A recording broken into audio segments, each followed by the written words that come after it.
intitulado Os Desafios da Governança em Privacidade e Proteção dos Dados na Era Digital. Vou chamar os nossos painelistas e o nosso mediador. O mediador é o Marcos Sêmola. Marcos, por favor, venha ao palco. Da Ernst Young, aplausos, por favor. Fique à vontade. E os painelistas são Alexa Amorim, da Claro, André Sucupira, da Prodesp, e Giovana Ventri, do Google. Aplausos, por favor.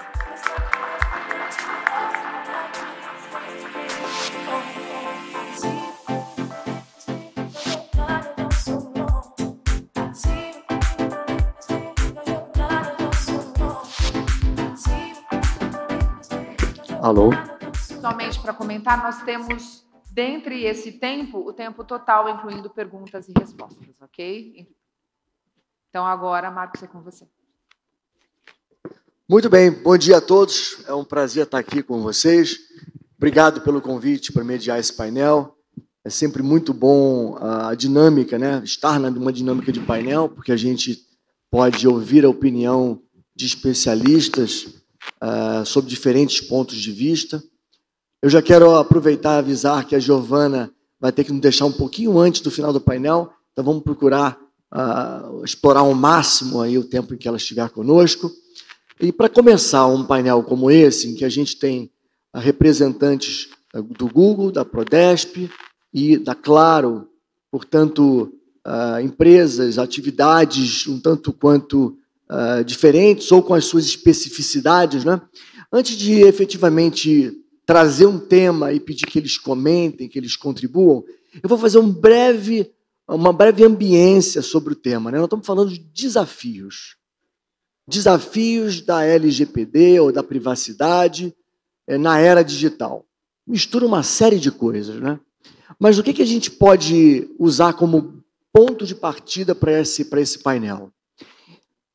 Antes de mais nada, nós temos uma lei que é relativamente jovem e que, como toda lei, ela vai crescendo, ela vai amadurecendo com a própria existência, com a aplicação dela, com as eventuais fiscalizações que ocorram em relação a essa lei, com a própria maturidade dos erros e acertos que as empresas vão cometendo e, de alguma maneira, vão educando as demais empresas que observam as experiências que vêm acontecendo.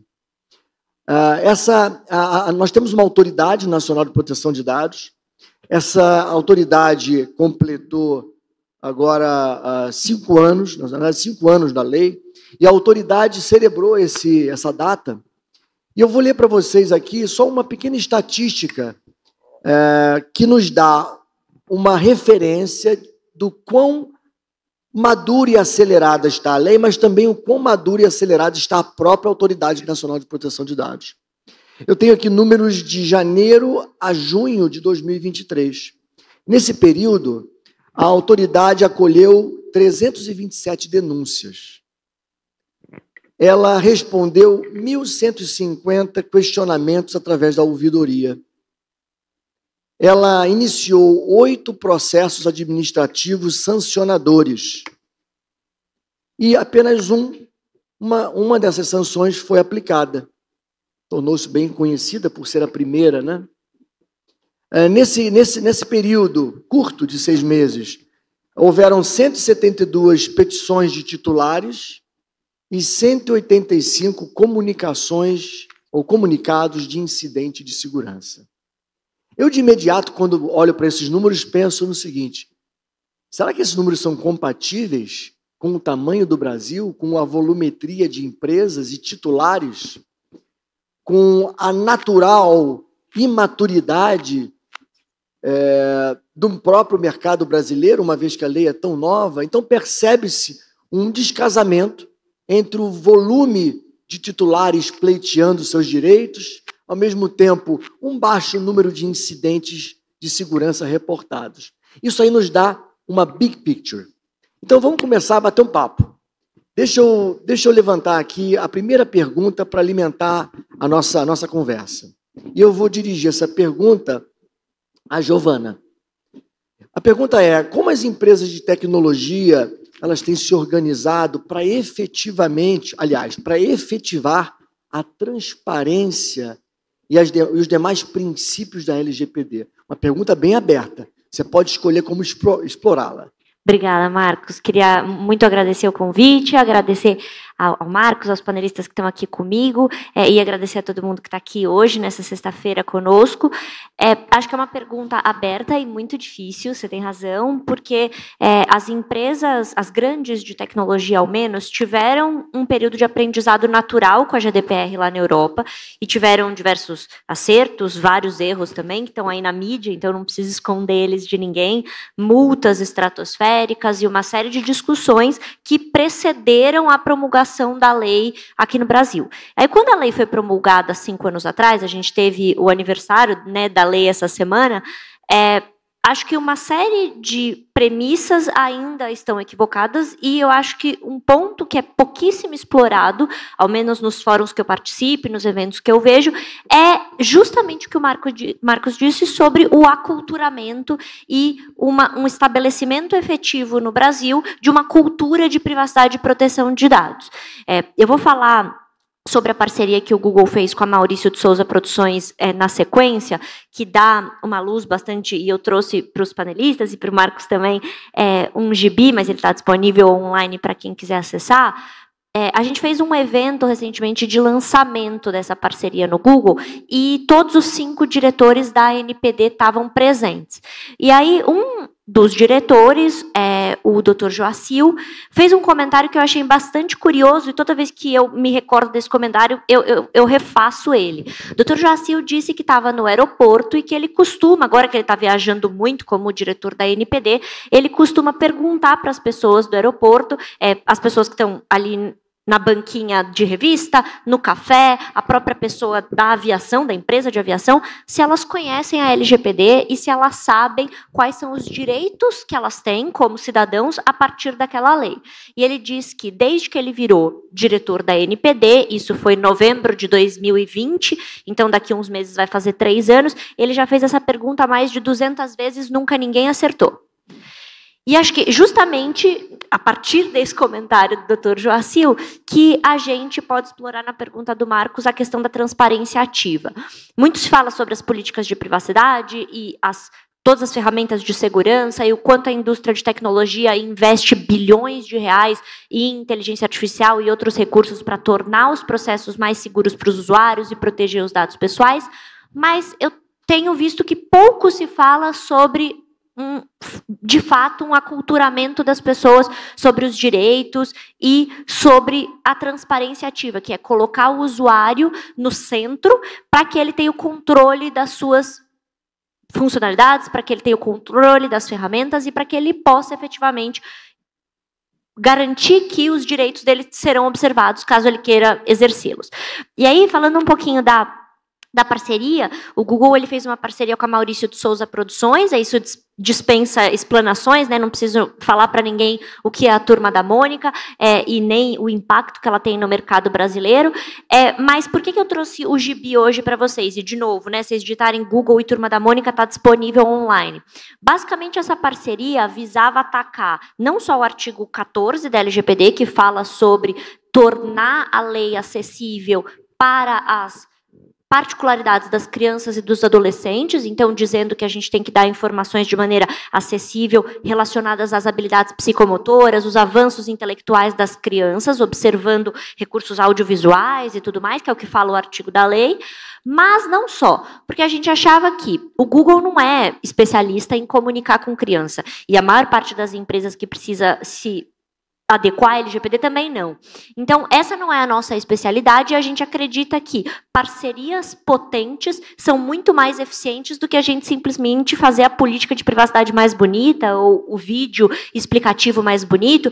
E isso, né, que eu sou uma árdua defensora da nossa política de privacidade, mas eu acho que a gente pode e deve fazer mais. E acho que uma perspectiva humilde, reconhecendo que ainda há muito a ser feito, é essencial. E foi o que a gente fez aqui. Então, basicamente, esse gibi é um gibi que explica os conceitos da LGPD de uma maneira lúdica, fácil, além de explicar os princípios da lei e os direitos que os titulares de dados têm, especialmente com foco em criança e adolescente.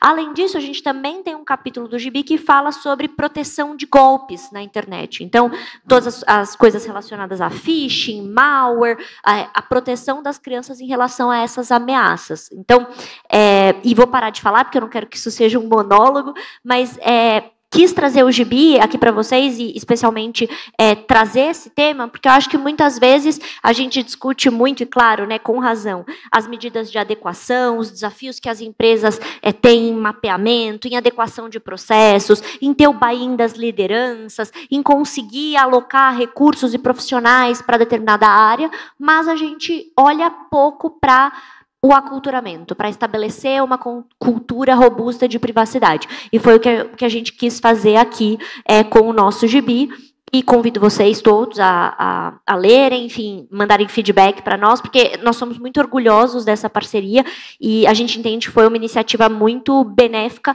para a população brasileira, mas não só, para as famílias, para a gente empoderar as famílias a usarem as ferramentas digitais e poderem ter os seus dados pessoais compartilhados na internet com segurança. Então, era um pouco do que eu queria trazer nessa primeira resposta. Muito legal. Parabéns pela iniciativa, pela parceria, né? E, de certa maneira, enquanto você falava sobre o gibi, eu associava a importância dessa semente, porque quando você educa as crianças, você está preparando, na verdade, o consumidor e com quem vai se relacionar com as empresas, vai trocar dados, muito em breve, né? É o jovem, a criança, que logo vai estar mais bem preparada do que nós estamos, uma vez que nós só soubemos da lei da privacidade depois de velhos, vamos dizer assim. Eu queria, então, passar agora para o Alex. Eu só queria fazer uma observação importante. Eu acho assim, a Giovana, ela trouxe um ponto, Samala, que, para mim, né, a gente, quando começou a implementar privacidade e proteção de dados lá no SERPRO, a gente, para mim, o maior desafio é o aculturamento, eu concordo. E a gente começou a pensar assim, né, o poder público, né, a iniciativa privada aí, a Google fazendo isso, show, mas como é que o poder público vai fazer? E aí nós criamos, né, esse ano foi a segunda versão do prêmio, né, Prêmio de Privacidade e Proteção de Dados. Nós tivemos também o lançamento de livros e também nós desenvolvemos um jogo, né, que nós lançamos um projeto hoje, né, Ser Digi, o nome, no qual a gente quis fazer num primeiro modelo analógico, porque a gente quis levar um jogo, um game, para as escolas públicas, né? E aí a gente fez um piloto lá em Brasília, no GDF, no qual é um tabuleiro tipo a gente, né, mais antigo, tipo banco imobiliário, aquela coisa toda. Então, eu concordo inteiramente com a Giovana, e eu acho que a LGPD, ela empoderou muito o titular, da mesma forma que o CDC, que o Código de Defesa do Consumidor, né? Ele trouxe um poder muito grande para o titular. Mas a minha preocupação será que o titular ele sabe exercer esse direito? Né? Talvez ele nem reconheça ele nem o pleno sabe direito que tem ainda. Né? Então, a gente vê muito isso, né? Você vai aí no supermercado, você vai numa farmácia, digite aqui seu CPF, você vai ter um desconto. Vale a pena isso? Uhum. Né? Então, essas ponderações que eu acho que é importantíssimo, e a Giovana abordou essa questão do aculturamento, que para mim é fundamental. Muito bom. Eu vou querer voltar a esse assunto depois, porque, de fato, com o alcance que essa parceria da Google tem e uma conexão com o que você está fazendo na educação para o setor público, a gente pode aí criar ou ter uma semente, de fato, que pode prosperar e ter um alcance que a gente quer, né? Porque você tocou num ponto interessante. A LGPD, ela confere ao cidadão brasileiro direitos, né? Que é, inclusive, previstos em Constituição. Mas ainda há um grande ato entre o entendimento pleno desse direito, e não é muito difícil entender, porque a lei ela é muito acessível, mas a dificuldade está em materializar a percepção do direito nas transações do dia a dia, né? Na compra de um remédio numa farmácia, na hora de popular um cadastro num site e tudo mais. Bom, eu queria ouvir um pouco do Alex, da Claro, no aspecto que você desejar, mas o que me vem à cabeça quando eu penso em Claro ou numa empresa de telecomunicações, né? uma volumetria muito grande de titulares, dados pessoais e até mesmo uma grande diversidade tecnológica de plataformas.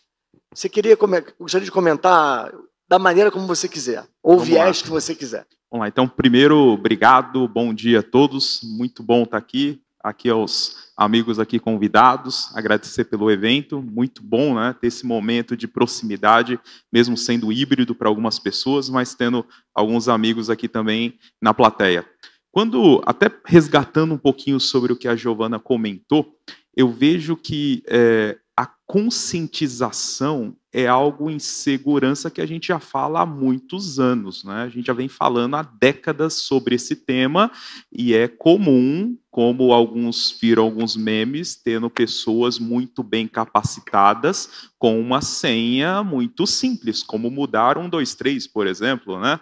Então, isso é muito comum acontecer e a segurança da informação, ela vem por muito tempo, né? Ela foi antecessora a todo esse programa de privacidade que nós estamos falando. Então, quando a gente pensa nesse modelo, né, que o básico acaba não sendo feito, aí fica um ponto, né? Sempre na comunicação comentamos que quando o interlocutor ele não compreende a informação, significa que o receptor, né, tem essa dificuldade, o interlocutor tem um problema de comunicação.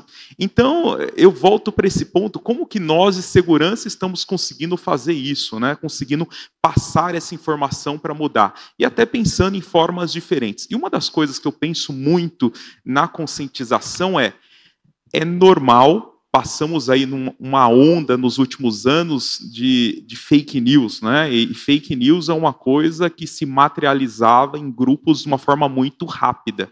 Então, por que nós, pensando, né, nesse modelo de educação, conscientização, não podemos utilizar algo que, passando para aquele funcionário ou para aquela pessoa, ela tenha o desejo de compartilhar aquela informação do grupo da família?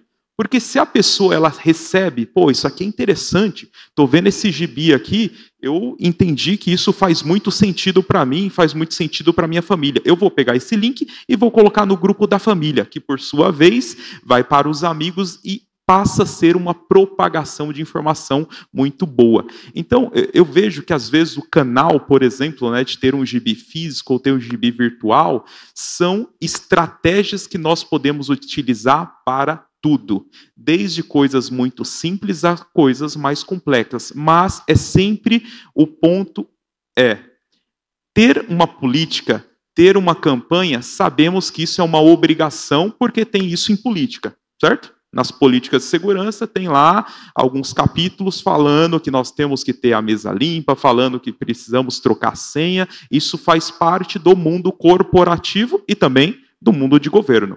Mas o grande ponto é, como que a gente tira isso desse modelo chato, esse modelo complicado, esse modelo que é uma obrigação e conseguimos transformar de uma forma mais tranquila para a absorção do público? Então, parabéns, né, Giovana, por esse ótimo trabalho. Acho que isso acaba ajudando muito para a disseminação de informação. E até um pouquinho antes, né, só para fechar esse tema, comentando com um colega que apresentou aqui hoje, falando sobre uma das ações que o IBRAS-PD faz, que é o Instituto Brasileiro de Segurança e Proteção de Dados, que é aquele timeline com todos os incidentes. Então, mostrando o que vem acontecendo não somente no Brasil, mas como no mundo.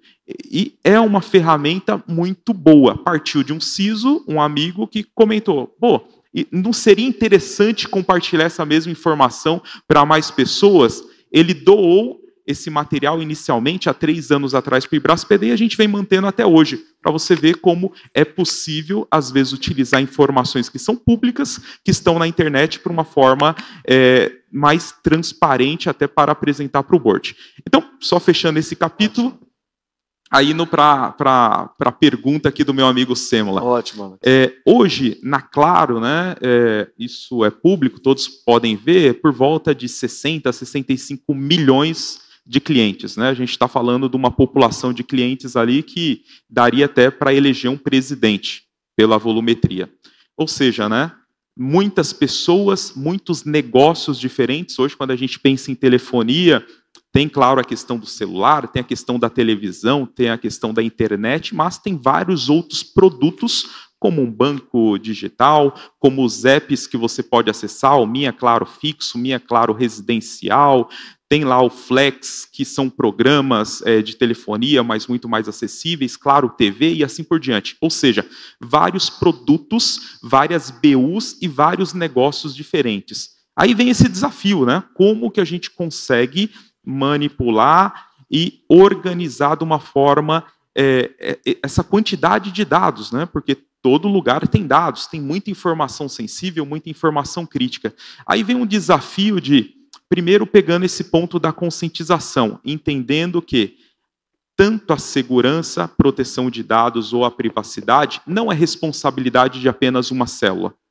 É uma responsabilidade do dono dos produtos. Ou seja, cada produto é encarado como se fosse uma BU, é encarado como se fosse um negócio. Então, pensando nisso, temos uma missão muito forte de tanto empoderar o dono do produto para que ele possa fazer ações no negócio dele e ele ter uma autonomia, até porque muitos produtos são digital, né, hoje em dia, como também que ele tenha essa conscientização nesses outros aspectos de pensar nisso. Então, dentro, né, da Hold, pensando como Claro Brasil, nós temos ali processos, documentações e modelos de blueprint muito claros, que acabam muitas vezes sendo pilotados em negócios que são um pouco mais críticos, e com isso passa a virar um modelo de referência para todos os demais.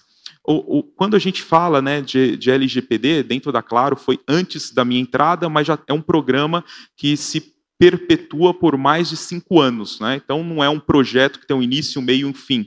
Então, é um programa que ele vai se expandindo. E muitas coisas que foram iniciadas a esse longo do tempo, para um negócio que talvez não tinha uma criticidade tão importante, agora passa a ser o foco. Então, acho que o grande ponto, né, Sêmola, quando a gente pensa nessa estratégia é onde estão as joias da coroa? Aonde estão as informações importantes? Quais são os métodos que eu preciso, pensando numa avaliação de risco muito consistente, pensando nesse negócio, que eu preciso aplicar para cada um? Não adianta nós chegarmos, não, todo mundo tem que ter vários requisitos de segurança. Não, cada negócio tem a sua autonomia e tem o seu modelo diferenciado. Porém, é importante, numa visão muito consolidada e pensando em riscos, qual é o nível que é necessário. Uma coisa que eu comento muito, cada uma dessas BUs, não sei se vocês conhecem tem uma empresa, né, que ela faz o score de gastos das pessoas, né? Então ela vai lá desde 0 a 1000. E essa é uma informação que todos conhecem, principalmente do board. Então, por que não transformar cada uma dessas BUs nesse modelo de score? Se eu sei o meu score de risco, eu posso dizer naquela BU qual é o meu apetite, até onde eu posso chegar. E adicional a isso, o modelo do cheque especial do meu limite, que todos conhecem também. Então, pensando no meu tipo de negócio, se é um negócio bancário, por exemplo, o meu cheque especial é menor, o meu risco é muito menor. Se é algo que é muito mais informativo, talvez eu tenha um cheque especial maior. Então, acho que o ponto, né, para a gente refletir é como que eu consigo conciliar tudo que nós conhecemos já do dia a dia em um modelo que possa ser visto para o board de uma forma executiva. E o grande ponto é, todas as empresas têm muitos dados, não é possível fazer tudo para todos. Porém, temos que ter a priorização. Acho que esse é um grande ponto importante para a gente pensar e não desviar o nosso foco. Ótimo. A gente colheu aqui visões sobre o mesmo tema. Focamos bastante na parte de treinamento, conscientização dessa base, mas eu queria explorar a minha prerrogativa como mediador e considerando que a nossa audiência online e presencial deve ser bem heterogênea, para falar uma coisa para vocês e pedir que vocês explorem essa temática, explorando, obviamente, a minha experiência como consultor. Né? Eu vejo muito dos problemas em múltiplas empresas e setores. Né? Vamos dar um passinhozinho atrás. O que no final das contas, a LGPD, quando foi escrita, quando foi formalizada, ela espera? Ela espera que se respeitem os direitos de tratamento de dados dos indivíduos, dos cidadãos, dados pessoais, né? Portanto, esses dados pertencem aos indivíduos e não às empresas que os custodiam. Primeiro conceito. Segundo conceito é que as empresas que precisam tratar esses dados respeitem certas regras de tratamento, né? A gente poderia falar aqui várias delas, mas uma delas é a transparência. Você está usando meu dado para quê? Por quanto tempo? Está armazenando ele em que condições de segurança? Você está transportando ele para terceiros? Por quê? Em que condições? É tão simples quanto isso. Só que quando a gente pensa na operacionalização disso, a coisa fica muito mais complexa. E já que nós falamos sobre crianças e educação e nos referimos a eles como sementes que vão florescer, eu também, quando penso numa jornada de privacidade, quando eu lembro da palavra desafio, né, desafio o que é? É uma tarefa ou situação que exige habilidade e esforço. Então, o que tem que ser feito? Que esforço tem que ser aplicado para que, de fato, as empresas tratem dados com responsabilidade e para que os cidadãos se sintam respeitados no tratamento de seus dados? Como é que faz isso acontecer? E eu, infelizmente, digo a vocês, factualmente, que tudo começou muito torto. É como na engenharia civil. Se você não fizer uma boa fundação, bons pilares, a sua laje estará sob risco. Se você pensar em construir mais um andar, e mais um andar, e mais um andar, você só está sobrecarregando uma estrutura inapropriada ou mal dimensionada. É o que eu tenho visto acontecer nas inúmeras empresas e setores em que eu exploro e procuro ajudar, né? E o problema talvez esteja lá no início, que é o seguinte: quem é o dono desse desafio?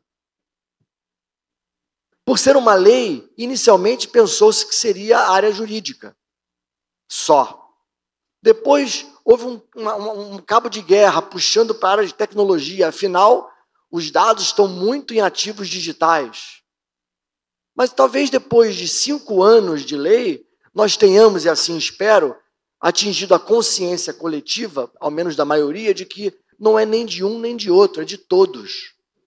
É um tema que envolve todo mundo. Então vamos consertar, vamos definir como tratar, como definir um grupo de donos para que cada um cuide de uma dimensão importante do desafio e possam, de maneira orquestrada, coordenada, progredir nas múltiplas dimensões para que se possa, de fato, implementar e ganhar maturidade para que a gente possa estar aqui daqui a 3, 4 anos dizendo: tá vendo, gente? Lembra lá no CISO Fórum como é que a coisa mudou, né? A gente agora sai na rua, compra uma coisa num shopping, vai numa farmácia, preenche um cadastro, está lá o pop-up de consentimento bem elaborado, claro, inequívoco, objetivo, não é? Bom, então, esse é um pouco da pimenta que eu trago, e aí eu vou voltar, eu vou daqui para lá, né? Como é que você vê essa anamnese que eu fiz de maneira generalizada? Como é que você vê isso acontecendo no governo? Que estratégia o governo está usando, por exemplo? Está priorizando? Está escolhendo o que produz maior impacto, aquela relação de Pareto? Fala um pouquinho de como é que você trata isso dentro da Prodesp. Sêmola, essa é uma pergunta. Primeiro, bom dia a todos. Assim, eu quero agradecer muito a organização do evento, principalmente ao Júnior, pelo convite. Estar aqui do lado dos colegas aqui é muito importante. E assim, Sêmola, o que eu vejo é que essa pergunta é muito provocativa e, ao mesmo tempo, a resposta não é boa, né? Eu atuava até janeiro, até final de janeiro, né, na administração pública federal, e agora eu estou no Estado. E, infelizmente, a gente parece que o poço não tem fundo, né? Hoje a gente estava batendo papo ali, eu e o Leonardo Ferreira, né? A gente trabalhou, fez uma parceria muito boa lá na SGGD e tal.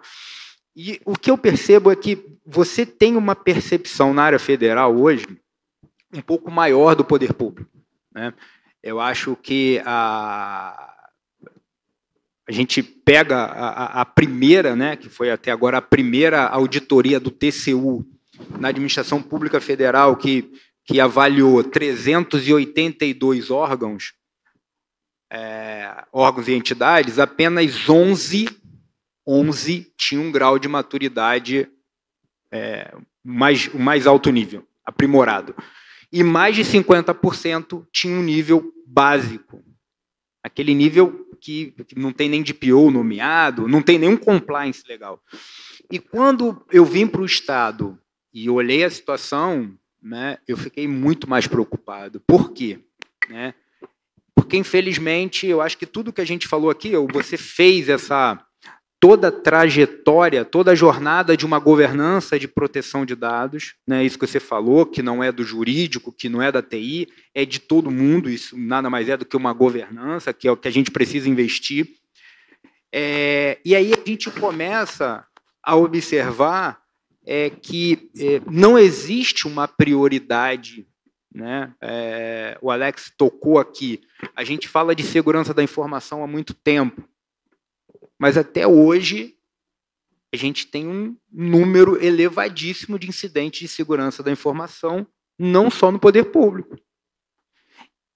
Então, assim, é por isso que eu acho complicado quando a gente compara o Brasil, a Europa, porque lá, a Giovana falou bem, a gente já tem isso internalizado, né, na cultura há mais de 40 anos, e aqui a gente fez 5 anos. Só que eu acho que, infelizmente, a gente andou muito pouco. E olha que eu estou falando, a administração pública federal andou pouco, Estado, tirando um ou outro, quase nada. Você imagina os municípios. Nós temos mais de quase 6.000 municípios, né, no Brasil, e eu fico muito preocupado, porque a gente não tem a segurança da informação necessária e não tem o conhecimento. Eu não estou falando nem de nomeação de DPO, porque às vezes tem município aí que não tem nem pessoal, ok, né? Mas assim, você não tem nenhum compliance mínimo, você não tem uma segurança da informação estabelecida, você não tem um programa estabelecido. Então eu acho que, infelizmente, eu acho que o poder público ele carece de um direcionamento maior, né, de uma priorização nessa matéria. Infelizmente, é o estado que eu vejo hoje, né, essa questão da proteção de dados hoje no Estado brasileiro.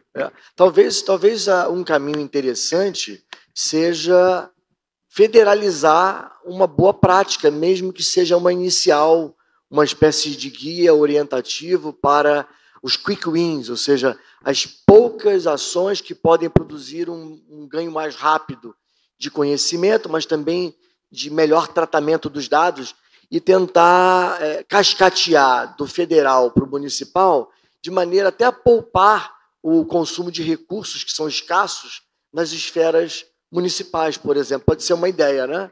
Aqui na Prodesp, né, eu cheguei agora em março, e a gente acabou de contratar, né, um DPO, trouxemos um DPO de mercado, ele vai atuar como assessor, um gerente. A gente criou uma área de segurança da informação, de privacidade e proteção de dados dentro da Prodesp.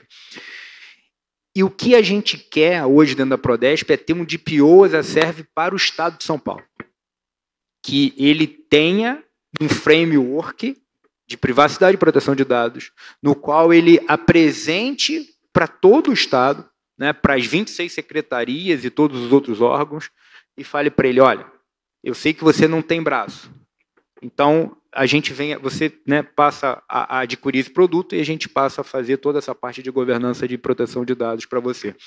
Porque se a gente não tiver uma ferramenta de disseminar essa prática, eu acho que é inviável, a gente não vai conseguir. A gente precisa fazer o que você falou, a gente precisa disseminar uma prática, uma boa prática, um framework, alguma coisa nesse sentido, para que a gente capilarize esse conhecimento. E sem esquecer que daquela estatística que eu mencionei no início do painel, dos 8 processos administrativos sancionadores, 7 deles referem-se a órgãos públicos. Apenas um privado, que foi o que foi foi confirmada, né, pelo sancionamento. Bom, só um ponto, Samuel, pois não, que é importante, né, pegar esse gancho. Hoje, né, acho que é importante a gente lembrar qual foi a motivação, né? Então, a gente fica pensando, acho que a lei ela é de uma forma muito clara qual que é o objetivo, né? Pensando ali no indivíduo, pensando no ser humano, de garantir esses direitos, né, das pessoas, mas a motivação por existir foi muito simples, né? Se o Brasil não tivesse, ele não poderia ter um comércio ali com a Europa, né? Por conta da GDPR, e foi uma obrigação ali imposta. Então, e quando isso, né, começa a desdobrar para as empresas, também qual que é a motivação da empresa? Então, como comentou, a gente já está numa lei já há mais de 5 anos, uma empresa só autuada, e no final do dia ainda teve uma reversão, então começa a cair talvez num descrédito, muitos investimentos que ali estavam começam a ir para outros locais, porque hoje passa a ter uma pandemia aí de ataques com ransomware, então o executivo ele começa a olhar e fala, pô, então, se eu estou vendo que aqui já está 5 anos ainda não aconteceu nada, então vou pegar meu dinheiro e vou se preocupar com ransomware, porque eu vi que aqui o vizinho está acontecendo alguma coisa. Então, acho que o grande ponto é, qual que está sendo a motivação das empresas, tanto do setor público como privado, para, de fato, implementar e pensar nas pessoas, né? Será que estão pensando nisso? Se seu amigo quer comentar alguma coisa? Alex, eu estava refletindo aqui, né? A gente já tem 5 anos da lei, e tem um ponto, né? Eu que atuo no poder público, eu fico pensando assim, tem um ponto na lei que até hoje não foi regulado, que é a exclusão de aplicabilidade da LGPD do artigo 4º. Então, a gente ainda tem um limbo ali, que é uma questão, que é casos de investigações criminais e tudo mais. Então, assim, e aí? 5 anos a lei está aí, e a gente ainda tem um buraco negro ali, né, que a gente não regulou. Então, como é que a gente quer ter uma aplicabilidade completa da lei se a gente ainda tem um buraco desse ali? Vocês estavam comentando sobre as municipalidades e toda a complexidade de cascatear, né, que é de fato uma super boa sugestão, mas a gente muitas vezes também esquece que a LGPD se aplica para todos os negócios, né, e aí a gente está falando da moça que vende bolo, né, e que pega seus dados no WhatsApp para entregar o bolo na sua casa, da lavanderia do seu bairro, que muitas vezes é um negócio familiar e que não tem sequer investimento ou pessoal para apontar um DPO ou para colocar ali em prática todas as obrigações da lei. Então, para além da questão da municipalidade, aqui a gente está falando, né, da máquina pública de 2 empresas super grandes e estruturadas com áreas de segurança, compliance, proteção de dados, jurídico, etc. Mas a gente também tem, e acho que a primeira multa da NPD deu um pouco essa toada, né? Porque foi para uma empresa, apesar de ser uma empresa de telemarketing, foi para uma empresa pequena, né? Então, é ainda um grande desafio. E o Google apoiou, há uns anos atrás, uma iniciativa do Proteste, que, se vocês procurarem no Google, chama LGPD para PMEs. E eu acho que é muito, na linha do que foi comentado aqui, por nós 4, é um guia orientativo, quase que um framework de quick wins. Então, se você não tem nada, o que você pode ter ali do mínimo, né, para que você possa ali fazer com que as pessoas se preocupem, não coloca aquela, assim, isso a gente ouve em toda a palestra, né, não coloca a senha no post-it grudada no computador, né, assim, coisas mínimas.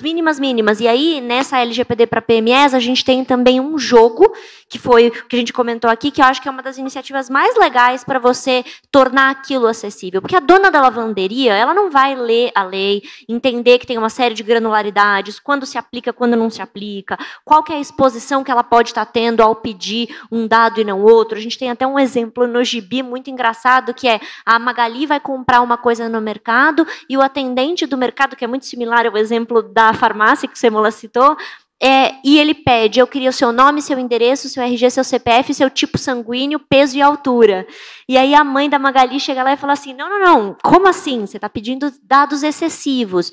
Mas no jogo de LGPD para PMEs, tem essa granularidade para explicar aqui. Se você é uma lavanderia, você não tem necessariamente que coletar dados, né, para além de prestar um serviço, emitir a nota fiscal e conseguir contactar a pessoa para avisar que o edredom está lavado. Então, é muito, acho que é importante, para além de aculturamento, estratégia, enfim, a gente também ter esse olhar mais abrangente e holístico. Quando a gente fala de LGPD, a gente não está falando necessariamente de telemarketing, Google Claro e a máquina pública. A gente também está falando das crianças que precisam aprender esses conceitos e se empoderar como cidadãos para garantir que eles sejam efetivados, e também de empresas que mal conseguem fechar o caixa e pagar seus funcionários no final do mês. Então, né, assim, quanto mais se adequar à lei, ter um DPO nomeado, etc. Então, acho que esse ponto também coaduna muito bem com a dificuldade que as municipalidades e até vários estados têm para conseguir efetivar. E aí, quanto mais frameworks, guidelines, né, playbooks já montados forem feitos, tanto melhor, porque aí você diz, olha, eu estou te dando um material pronto, né, aplique isso da maneira que você puder e tenha os seus quick wins. Então, ótimo. Excelente visão. Em função do tempo, eu vou agora fazer um comentário bem no estilo call to action, para preparar para as perguntas que devem ter aí. Tem 10 minutinhos de perguntas. Nós ouvimos o Sucupira falando de gaps de regulamentação, né? Mas eu queria, nesse momento, fazer um comentário associado a isso. Infelizmente, no Brasil, a ANPD ela foi estabelecida com 2 anos de atraso. Enquanto na Europa a autoridade foi formada 2 anos antes da GDPR entrar em vigor, aqui ela entrou 1 mês ou 2 depois, né? Então já houve um atraso ali.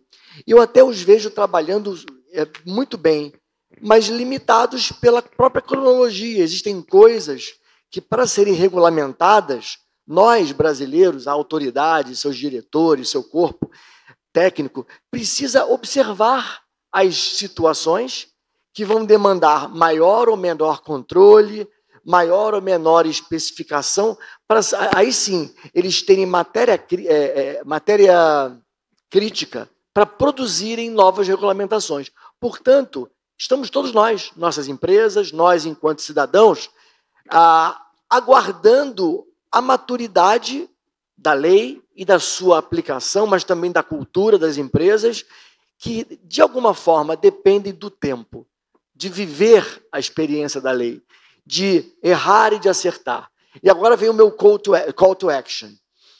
Lembra que eu falei sobre a palavra desafio, é o motivo do nosso painel? Vou lembrar, desafio, tarefa ou atividade que requer esforço, dedicação, consistência.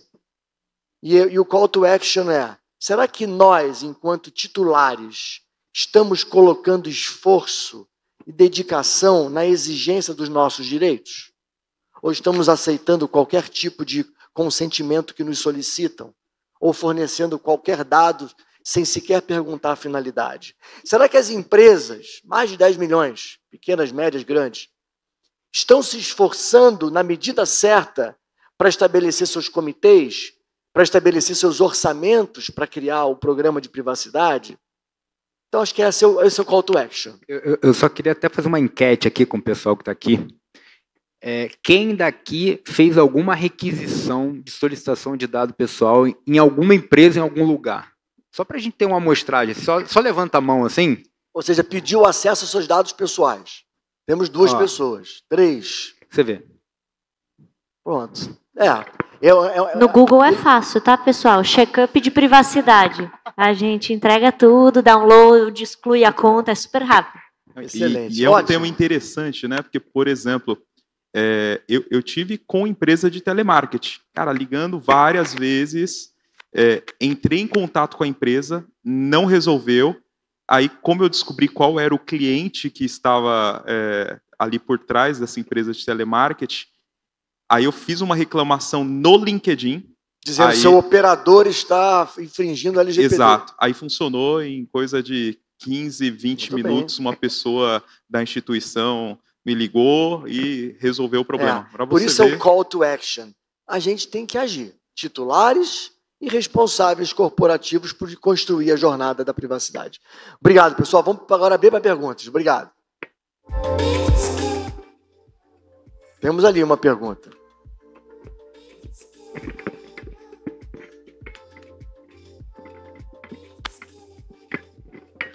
Boa tarde. Boa tarde, gente. Boa tarde. Bom, eu sou Karina Queiroz.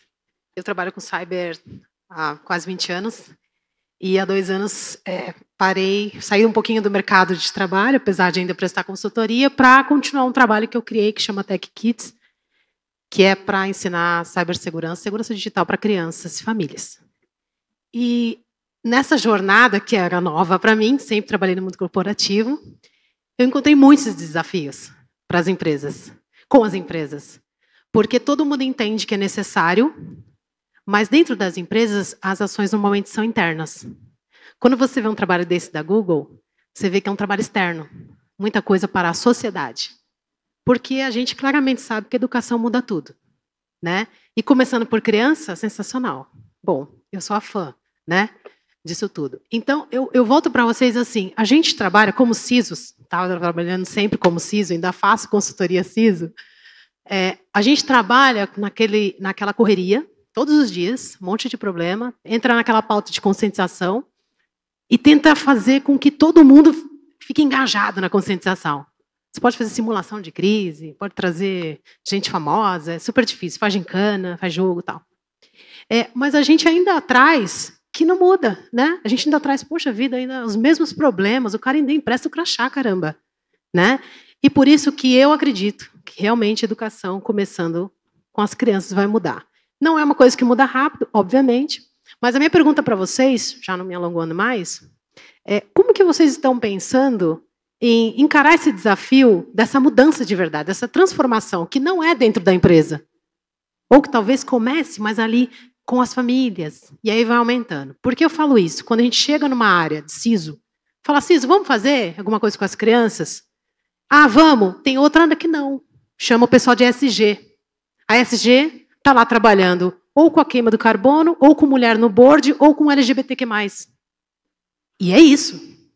Né? Mas peraí, vocês não estão gastando aqui horrores com conscientização, com controle, porque o cara ainda continua emprestando senha? Bora educar fora. Né? As crianças hoje têm muito mais dificuldade de jogar o lixo na rua, andando na rua, do que um adulto. Porque elas já estão nessa pegada da educação, sustentabilidade. O mundo está mudando, mas precisa das empresas. Então, minha pergunta é, como que vocês entendem que um programa de educação realmente transformador vai fazer com que vocês tenham menos incidentes, menos custo, né? Menos perda de dinheiro quando tem um golpe para quem trabalha em banco? Muitos problemas com idosos, e crianças ainda não, mas os idosos ali, né, caindo em golpes. Quanto se gasta com isso? E não adianta fazer uma propaganda na TV. Tem que fazer realmente um projeto. Então, como vocês estão pensando em internalizar, se vocês têm esse tipo de frente, se é no ESG, se é com a área de cyber, só para entender um pouco o cenário. Isso é bem interessante, né? Quando a gente olha, por exemplo, esse termo sustentabilidade, né? Muitas pessoas pensam naquela história de abraçar a árvore.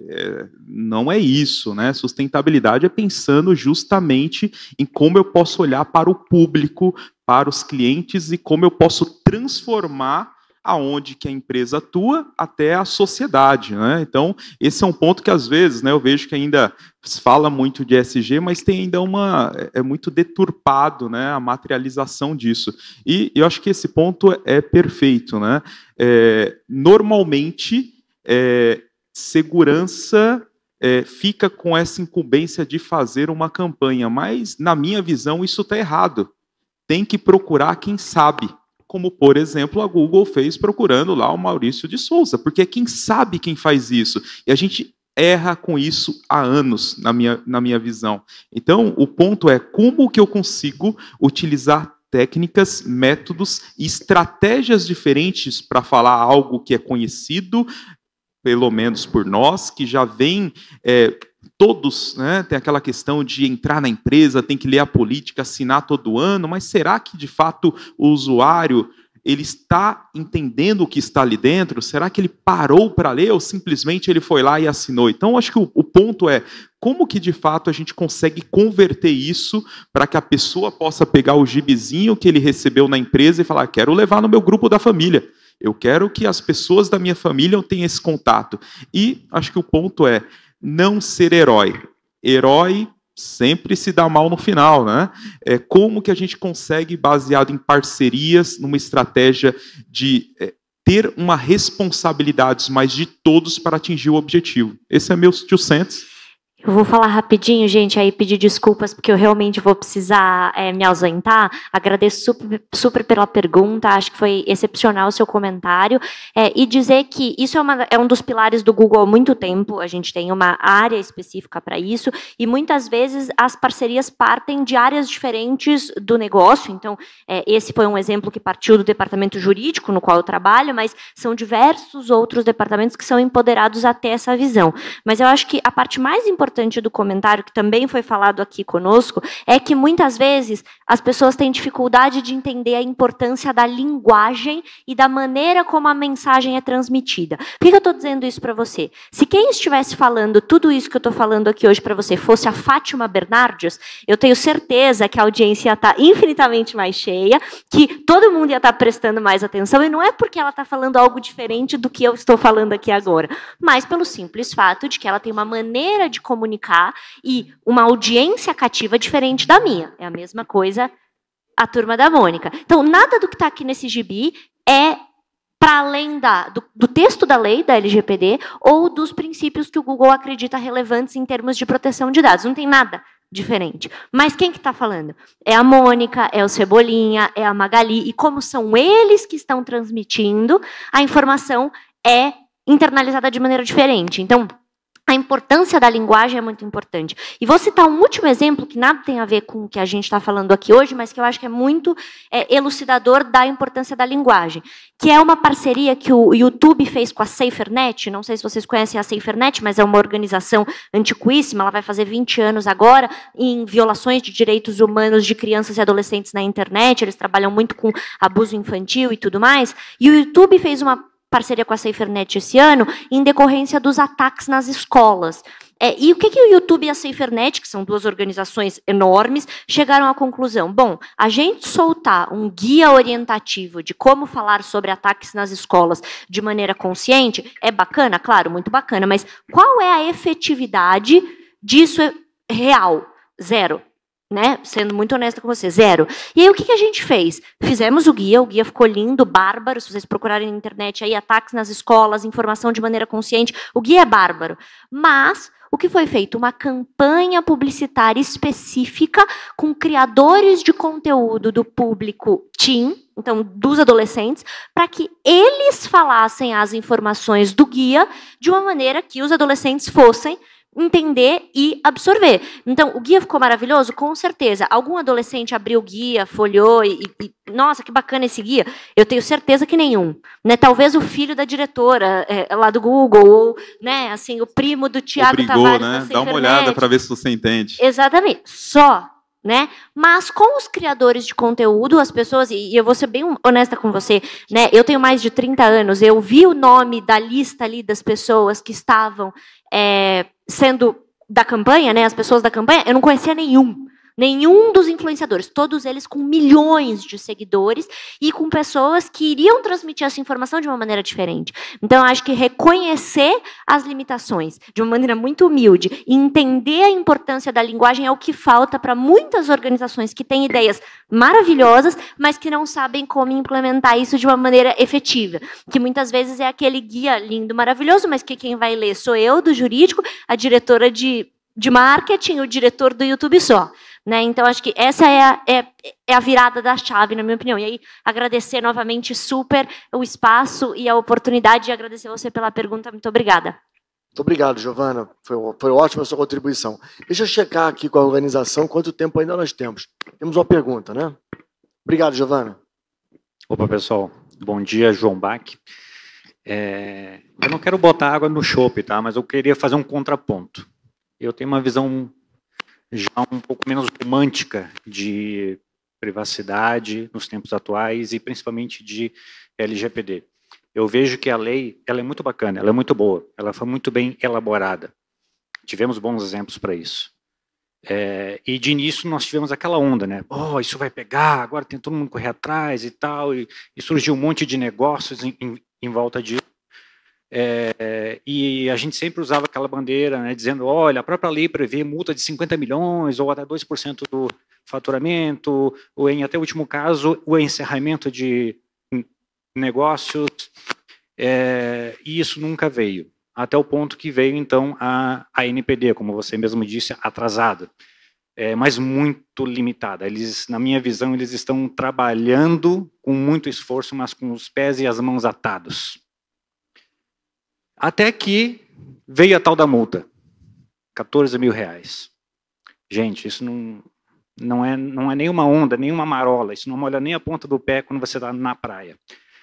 Então, assim, em termos de representatividade, de impacto nos negócios, o que a NPD mostrou é que não é nada. É 14 mil reais. 14 mil reais eu pago. De novo, eu estou fazendo um contraponto, não estou aqui dizendo que não vai dar certo, só estou dizendo o seguinte, a gente ainda está tendo uma visão romântica da coisa. Porque na prática, no nosso dia a dia, é negócio. A minha dúvida, a minha provocação para vocês é o seguinte, bom, se isso é um negócio, como realmente a gente traz um engajamento de negócio dentro da perspectiva do titular de dados, tá, e do controlador também? Porque se não houver um diferencial competitivo, tá, para que as empresas, então, apliquem recursos sobre isso e realmente se exponham dizendo o seguinte, olha, eu protejo o seu dado, o meu vizinho não. Isso é um diferencial competitivo. Sim. Quer ver uma coisa? Não sei se vocês lembram, quando lançou a Nota Fiscal Paulista, qual que era o incentivo para colocar o CPF? Ter um cashback em impostos. Existe uma motivação financeira. E as pessoas conseguem colher resultado disso. Pode ser pouca coisa, mas conseguem colher. LGPD não tem isso. A minha provocação é, como é que a gente supre esse gap abismal entre romantismo e realidade? Qual é o seu nome? João Bach. João, a sua provocação ela é muito válida. E a lógica por trás dela também faz todo sentido para mim. Qual é o ponto que talvez a gente divirja? Porque, sendo uma lei nova, a própria autoridade nacional, que me parece estar sendo guiada pelo bom senso, ela está demonstrando movimento, mas no ritmo da própria maturidade da lei, do tempo que as empresas tiveram para entendê-la e para implementar alguma coisa. A grande verdade tem que ser dita, 5 anos de lei não é o bastante para as empresas estarem preparadas do A ao Z, ou seja, estarem nesse momento aptas a identificar automaticamente quando um novo dado pessoal entra no seu fluxo corporativo e saber como guardar, como classificar, que base legal. Então, esses gaps a que o Sucupira se referiu, porque a lei ainda conta com muitos gaps de definições, sendo mais objetivo, faz com que a própria NPD não possa e não se sinta apta a ser tão dura, tão severa. Ao mesmo tempo, olhando o copo meio cheio, o que eu vejo? Uma NPD que hoje é independente, não está mais ligada à presidência da República, uma NPD que triplicou o seu número o seu corpo técnico, né? Eram 33, são 99 profissionais agora, uma NPD que está costurando alianças globais, né, trocando experiências, uma NPD que tem ido a público, fazendo consultas públicas para colher a opinião dos múltiplos setores, inclusive do cidadão, para formar opinião sobre temas que vão subsidiar as novas regulamentações. Então, eu, quando me coloco do seu lado, eu adoraria também ver uma multa pesada daquelas que sacodem o C-Level e dizem, acorda para esse jogo que não é brincadeira. Mas, ao mesmo tempo, eu procuro sempre o lado justo. E eu acho que a NPD está buscando essa justiça, agindo, mas com bom senso, já que nem toda a regra do jogo está definida, entende? Eu vejo dessa maneira. Eu espero que eu esteja certo, né? Que o caminho mostre uma evolução no sentido de que quanto mais regulamentado, mais ativa e severa seja a NPD. Eu só queria complementar, assim, eu concordo com o João e eu acho que o teu ponto é fundamental. Eu sempre gosto de olhar a LGPD como uma caixa de ferramenta, né? E ali eu tenho uma outra ferramenta para mim, João, que quando a gente compara o ICO, né, o ICO lá da Inglaterra, lá do Reino Unido, ele tem mais de 600 colaboradores trabalhando, né? Eles tiveram um aumento expressivo. Só que a gente tem uma ferramenta ali dentro, e isso não supriu a demanda que lá tem, que é a questão de você ter a publicação de código de conduta, que está ali no artigo 50 da LGPD, que você estabelece frameworks para determinados áreas de negócio, vamos dizer, tecnologia, farmácia, agro e por aí vai. Eu acho que a gente ainda precisa ter maturidade aqui para lidar com isso, porque na Europa poucos códigos de conduta são validados e avalizados pelas autoridades reguladoras de lá. Mas eu acho que a gente ainda tem uma caixa de ferramenta. Tá? A gente lá pode ter política pública de incentivo, né, à disseminação e ao tratamento de dados, né, que a gente não tem ainda implementado, mas se você for pegar lá as atribuições da NPD, lá tem. Então, assim, eu acho que a gente abriu a caixa de ferramenta, pegou ali 2 ferramentas ou 3, que é o direito dos titulares, que é ali os princípios, que é ali a questão ali da criança e do adolescente, e esqueceu a caixa de ferramenta. Né? Se você pegar ali o artigo 50, que trata ali de governança, né? E você trata das atribuições da NPD, eu acho que tem muito para a gente andar. Né? Agora, eu acho que a gente precisa ter mais vontade aí. Eu só para fazer um comentário, né? Eu vejo os pontos estão super corretos, mas acho que o principal ponto de atenção é a expectativa. Porque quando a gente começou, né, no final do ano, agora vai sair multa, né? E assim, esse movimento, né, que a NPD está fazendo, acho que é fantástico, esse orientativo, consulta pública, não está sendo uma visão forçada para nada, né? Não tem uma obrigação, né, um must to have, tem que fazer isso. Então, está sendo de uma forma muito boa. Porém, quando volta para esse ponto de atenção, né, se dentro das empresas tem essa expectativa de, ok, está sendo feito isso, como agora, para o final do ano, vai ser discutido sobre a pseudo e anonimização. São pontos que a gente sabe que é muito complexo a implantação. Assim, dependendo, né, do modelo que a empresa tem, não é uma coisa simples, mas é algo que vai entrar em consulta pública, vai passar por todo esse processo.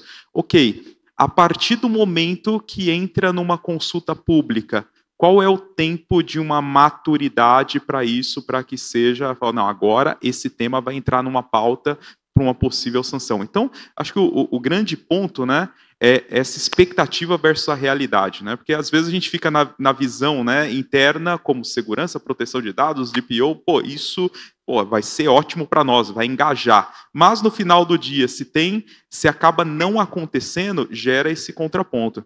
E só para concluir, eu acho que a gente tem que entender que a forma da regulação mudou. A gente sempre no Brasil foi acostumado com comando e controle. Hoje a gente tem uma corregulação na LGPD.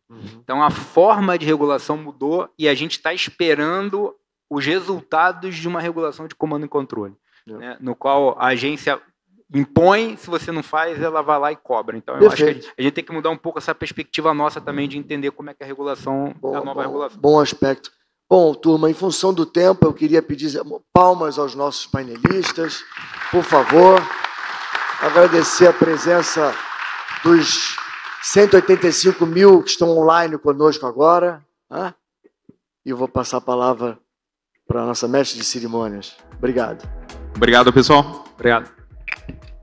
Mais aplausos, por favor, para os nossos painelistas e o nosso mediador. Obrigada, fiquem à vontade.